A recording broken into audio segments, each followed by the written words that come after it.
Bismillahirrahmanirrahim. Assalamualaikum warahmatullahi wabarakatuh. Alhamdulillahirabbil alamin wassalatu wassalamu ala asrofil anbiya'i wal mursalin wa ala alihi washabihi ajmain. Amma ba'du. Anak-anak semuanya, semoga kita semuanya dalam keadaan sehat dan dalam lindungan Allah Subhanahu wa taala. Anak-anakku, dalam kesempatan kali ini kita akan kembali belajar pada mata pelajaran Al-Qur'an Hadis kelas 12 pada pertemuan yang keempat. Dalam kesempatan kali ini kita akan belajar pada bab 7, yakni demokrasi dalam Al-Quran. Yang pertama yang kita akan bahas adalah dalil tentang musyawarah dan demokrasi dalam Al-Quran. Dijelaskan dalam surah Al-Imran ayat 159. Dikatakan, fabima rahmati minallahi lintalahum walau kunta faddan ghalidal qalbi lam faddu min hawlik fa'fu anhum wastaghfir lahum wasyawwirhum fil amr fa idza azamta fatawakkal 'alallah innallaha yuhibbul mutawakkilin. Maka disebabkan rahmat Allah kamu berlaku lemah lembut terhadap mereka. Sekiranya kamu bersikap keras, lagi berhati kasar, tentulah mereka menjauhkan dari sekeliling kamu. Karena itu, maafkanlah mereka, mohonkanlah ampun bagi mereka, dan bermusyawarah dengan mereka dalam urusan itu. Kemudian apabila kamu telah membulatkan tekad, maka bertawakallah kepada Allah. Sungguhnya Allah menyukai orang-orang yang bertawakal kepadanya. Nah, dalam kandungan surah Al-Imran ayat 159 yang pertama adalah Rasul mendapatkan rahmat dari Allah sehingga memiliki perangai sifat lemah lembut, tidak kasar dan pemaaf.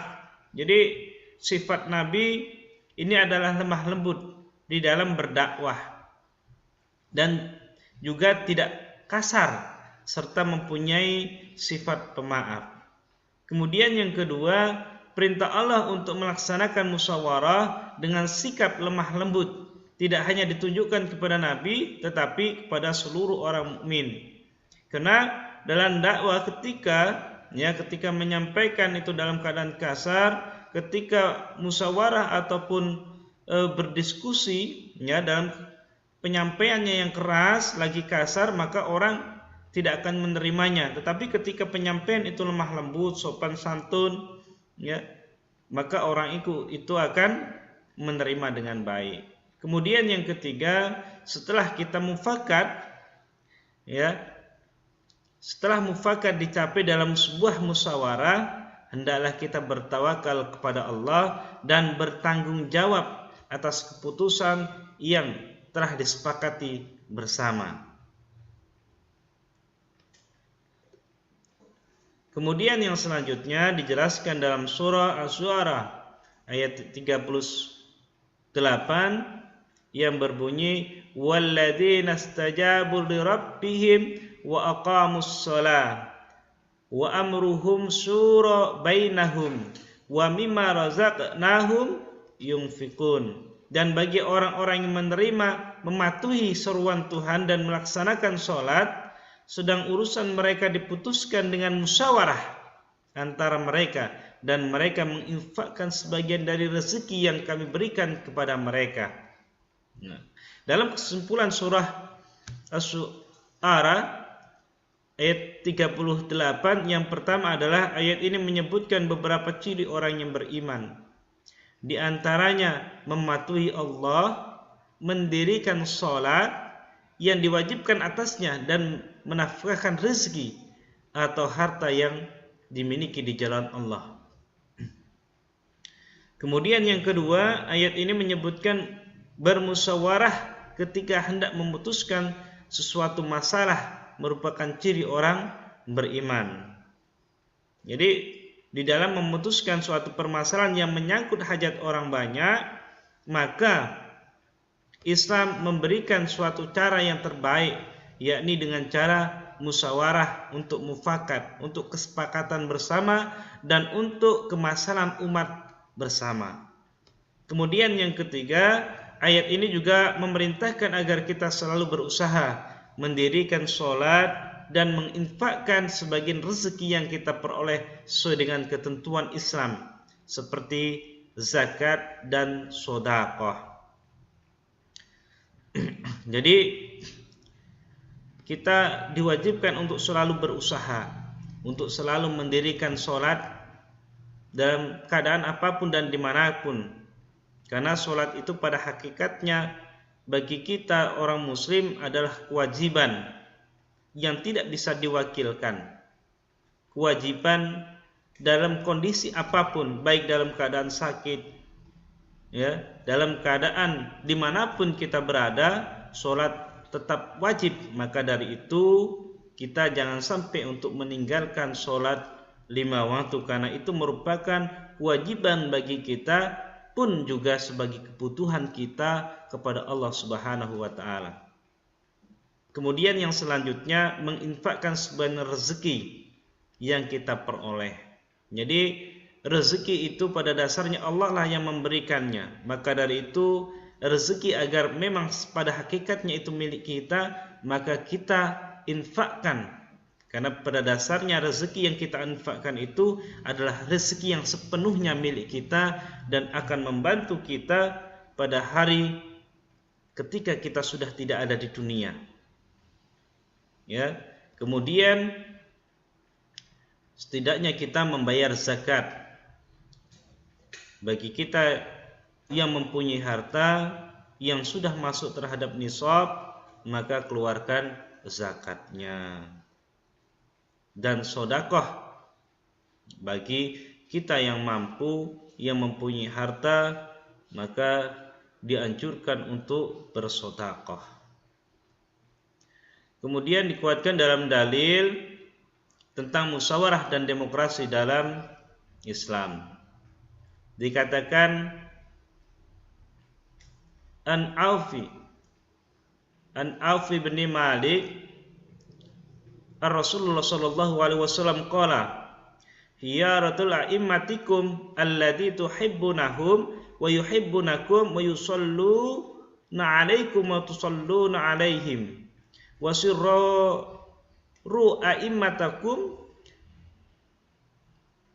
alladzina tubghidunahum wa yubghidunakum wa tal'anunahum wa yal'anunakum. Qila ya Rasulullah afala nunabbidahum bis-sawfi faqala la ma aqamu fikum as-salata wa idza ra'aitum min wulatikum syai'a takrahunahu faqrahu amalahu wa la tanzi'u yadan min ta'ah.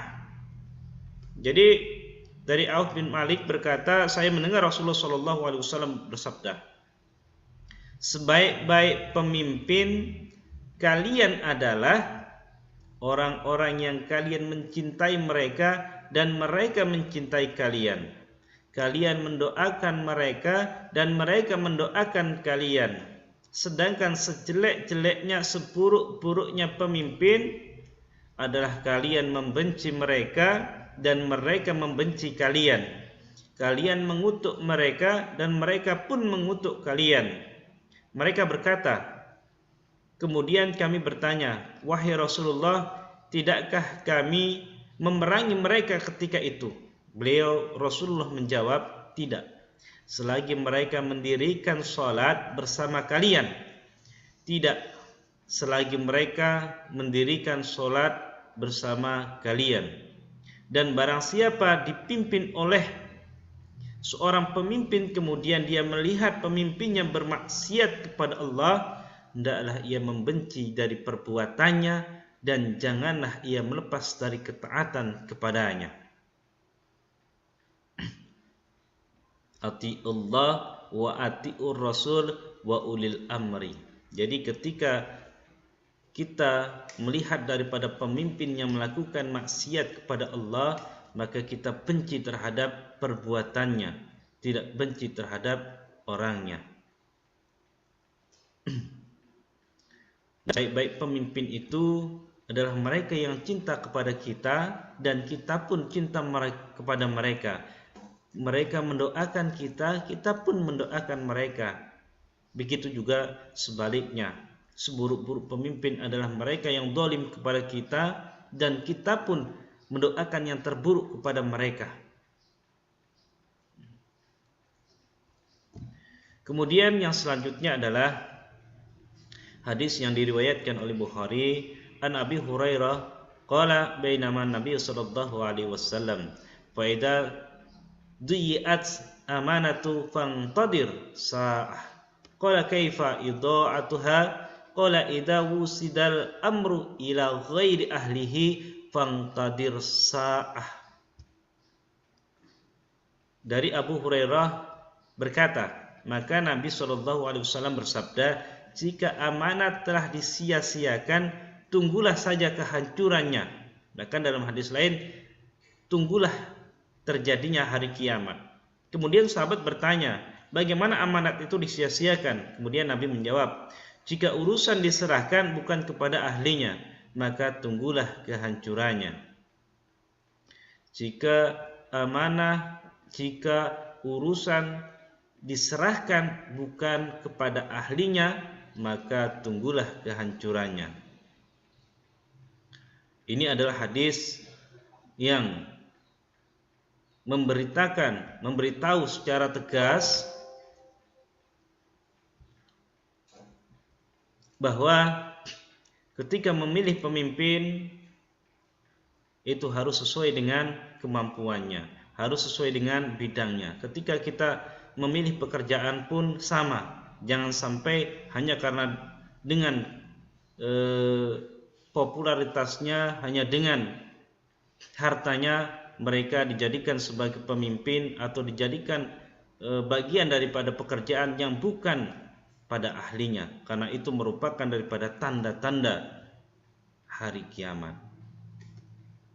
Demikianlah pembahasan kita dalam kesempatan kali ini. Mudah-mudahan dapat memberikan pengetahuan kita dan memberikan semangat kita untuk tetap belajar. Terima kasih. Silakan buka tugas pada bab 7 bagian mengingat kembali 1 sampai 10, uji kompetensi 1 sampai dengan 15, dan esai bagian C 1 sampai dengan 5. Selamat belajar dan terima kasih. Mohon maaf. Assalamualaikum warahmatullahi wabarakatuh.